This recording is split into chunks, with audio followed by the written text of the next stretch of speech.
Hello, this is Gabi from Bluebonnet Crafters, and in this video I would like to show you how to make your own hexagon woven buttons. What you're looking at is a tee that I knitted this summer. It's a pattern called Hiking Henley, and I really like the Henley neck line and opening, which is here with the buttoned part right here. And but after I was done knitting it, I needed some buttons. Well, it happened that we had just released our PennyTURTLE, which is the 1-inch side to side in fine set hexagon pin loom, and I was wondering, could I weave a button? And the answer is yes, we can. It's actually very simple. What I will show you today is you just need 2 hexagons and then one of those plastic rings. This is like a 1-inch plastic ring. So of course some yarn to weave. This I used for my tee. I used a yarn called Stonewash, which is a cotton and acrylic blend from Schaepjes, and in our sample today we will use the Schaepjes Katona. All right, let's get just started right away so that we don't lose too much time. Let me take this away and readjust a little bit here and just make sure that we stay in focus. Yep, that's looking good. And you can see here this is the Schaepjes Katona, and I already made 2 hexagons that we're going to use today. We're getting started right away. For my hexagons, I left the starting tail a little bit longer because I want to use it for sewing. And what we will first do is we will secure the tail. And I use that term frequently, but often people forget it or don't know for sure what it is. When I talk about securing the tail, let me just make sure that we stay in focus here. Here we go.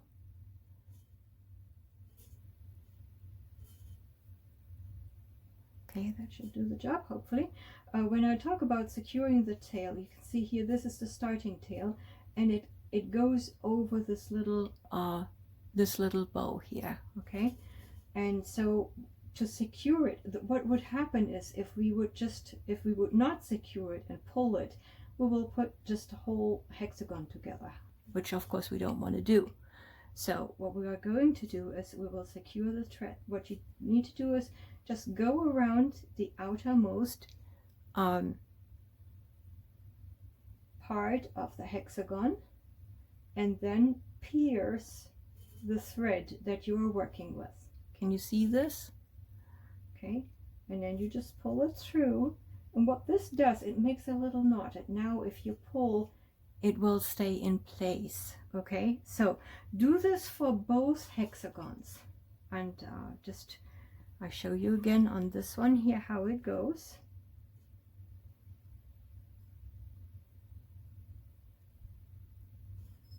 So look where it goes, under or over. This one is, and then go around the little bow that you see here.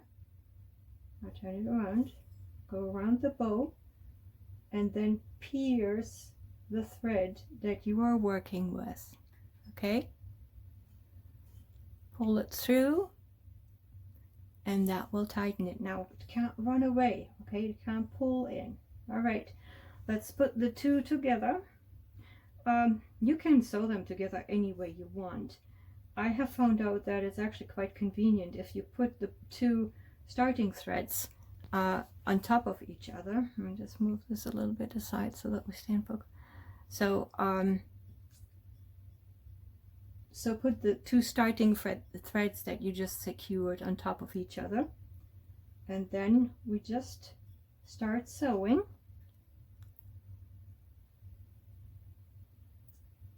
And for this purpose, I go through each of those stitches that you can see. You can see the little V's shaping here on the 2 hexagons that you hold together.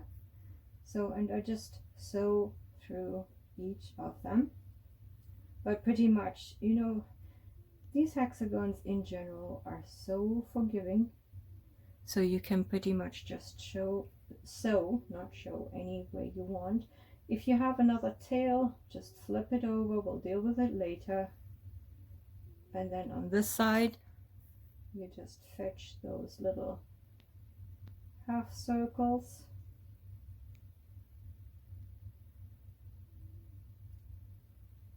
Or anything that comes near where you are working.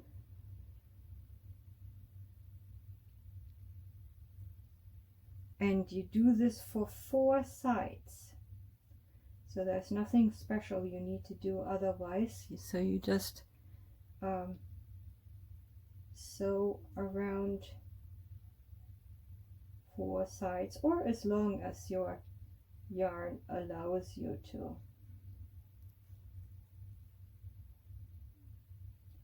And I like to show people in real time what it is like, because that shows you best how little time it actually takes to do those things.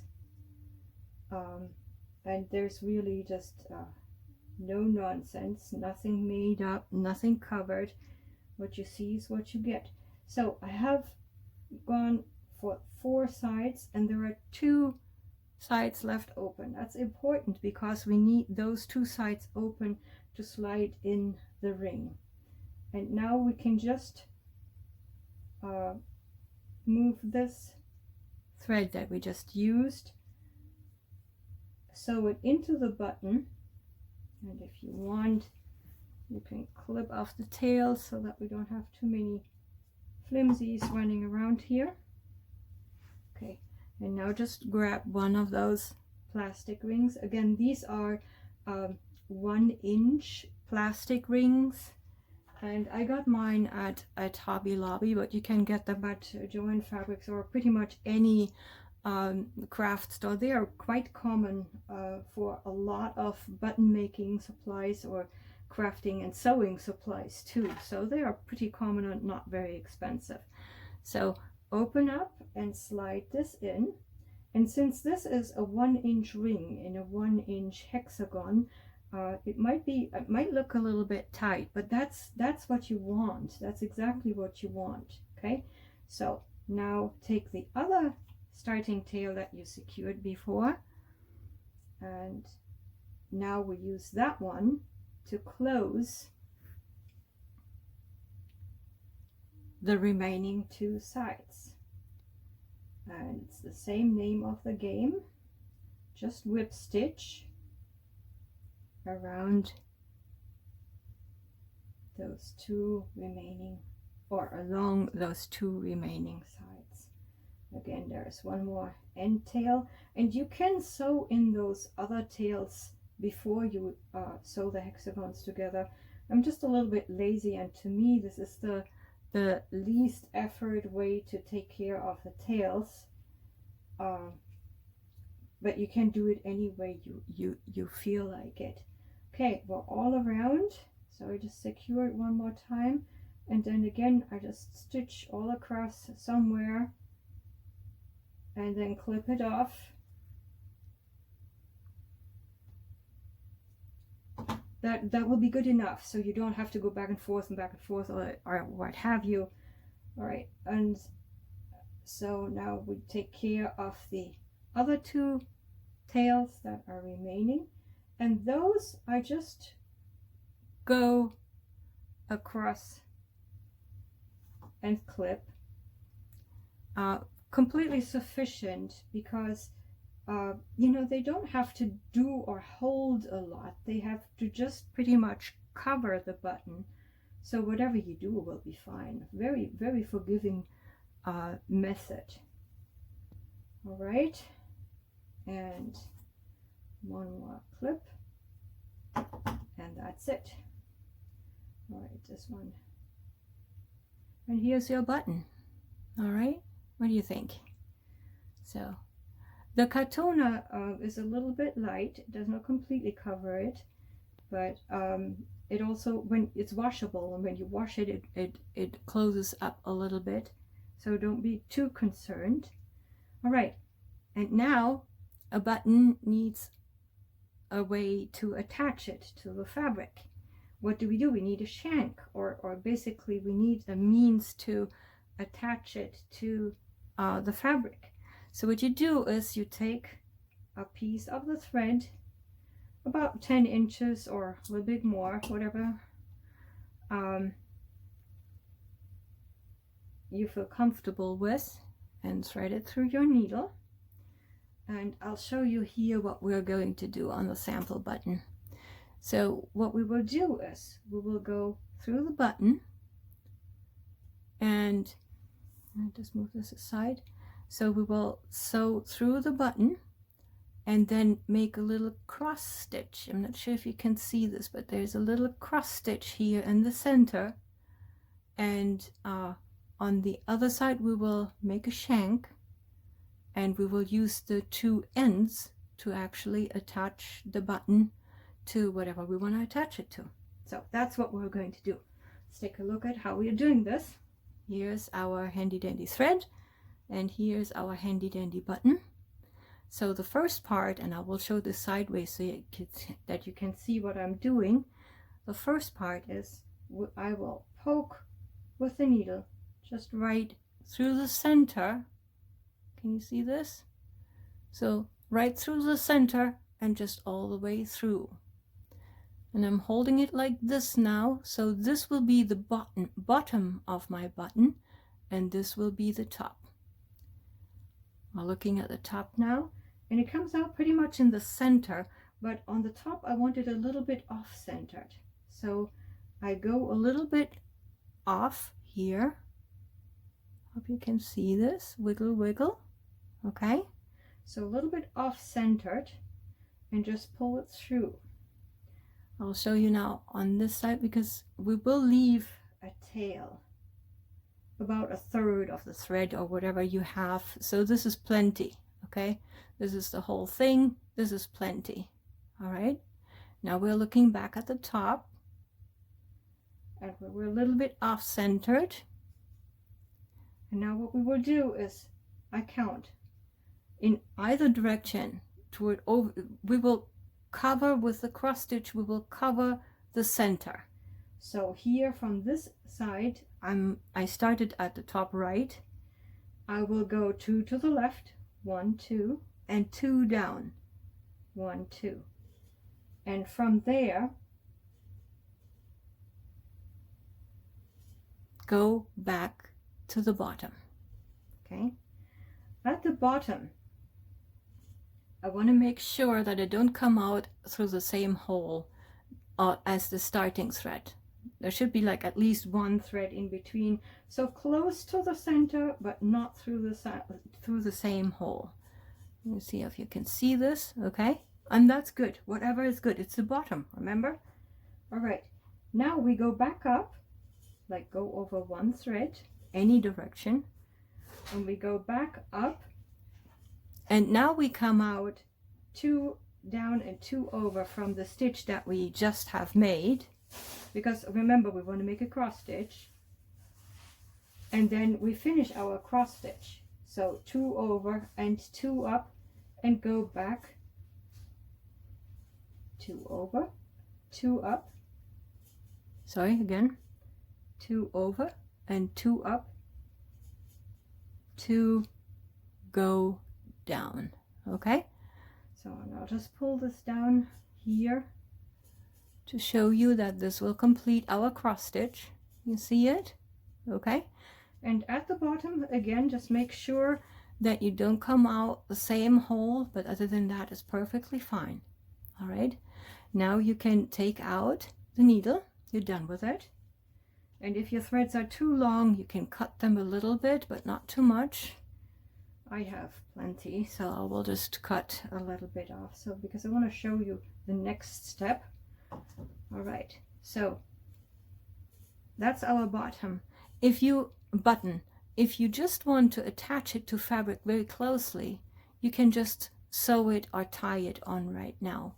But most buttons have a little shank, which means there's a little space between the button and the fabric, so that, because the button goes usually over something, and that helps that there's enough space for the fabric to go in between.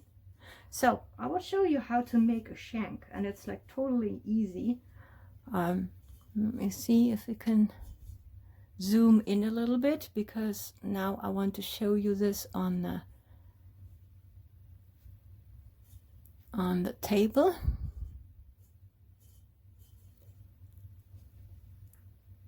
Yep, I think that should do. And this is borrowed from macrame. We just will make a few macrame knots right now. And so it's really very easy. We will make 6 macrame knots, and you can do more or less depending on how tall you want your shank. This is just an example, and I'll show you what I do. It's very easy. Take the ends, and then left one, right one, and you see where they cross, make a knot, pick it up, make a knot. And it's okay to tie tight. It will, not too tight, but a little bit, okay? And now right one, left one, you see the cross, make a knot. That's number 2.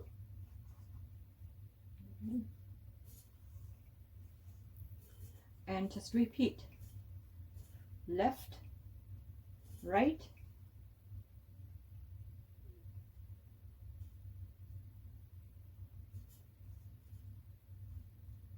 right, left,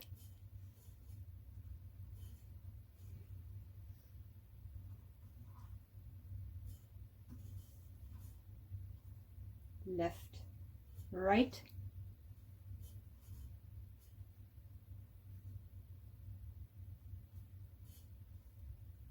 right, left.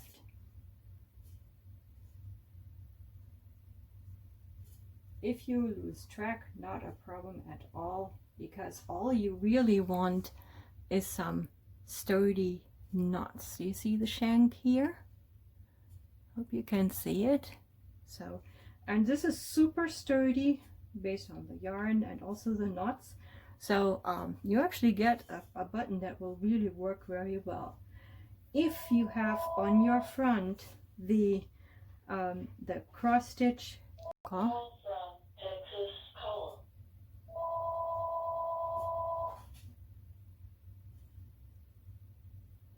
You can adjust it here with a needle, but you don't have to. And other than that, this is your button. Other than that, this is your button. All right.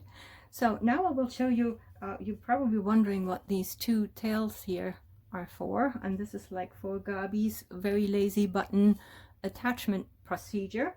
I'm just using a spare elongated hexagon today to show you what I'm going to do with it, or how to attach the buttons.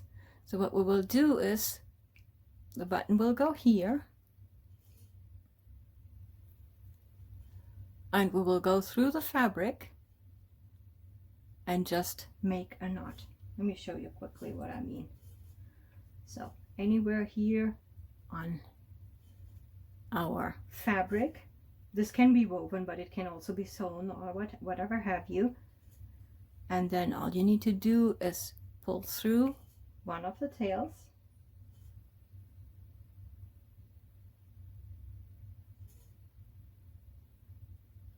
okay? Then go over like a little bit fabric, so don't go through the same hole.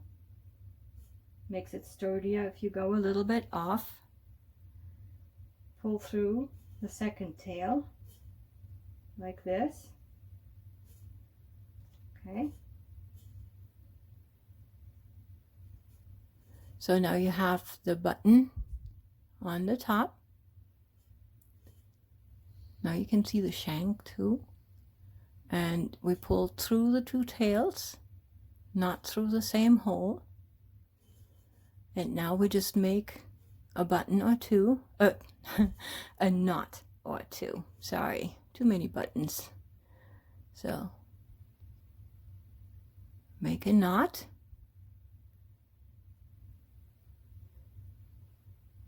Make another knot.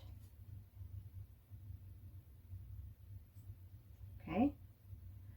And then if you want to go fancy, you can weave in the ends. But it's also safe to just clip it, which I will do here for demonstration purposes. And there is your button attached to your fabric. Shank. That's what the back looks like. So it's a really easy and quick way to make a button if you need it, or just, you know, if you have fun putting on buttons, that's definitely a way to do it.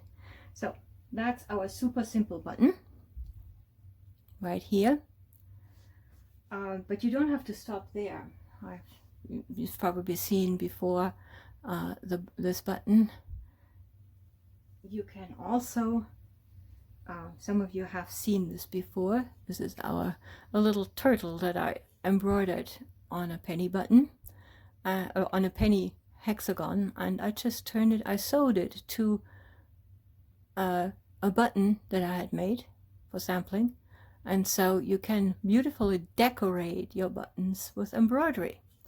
Last not least, I had a spare button from my hiking Henley, and I decided to try some beads on it. So instead of making the cross stitch, I just have the beads as interlocking.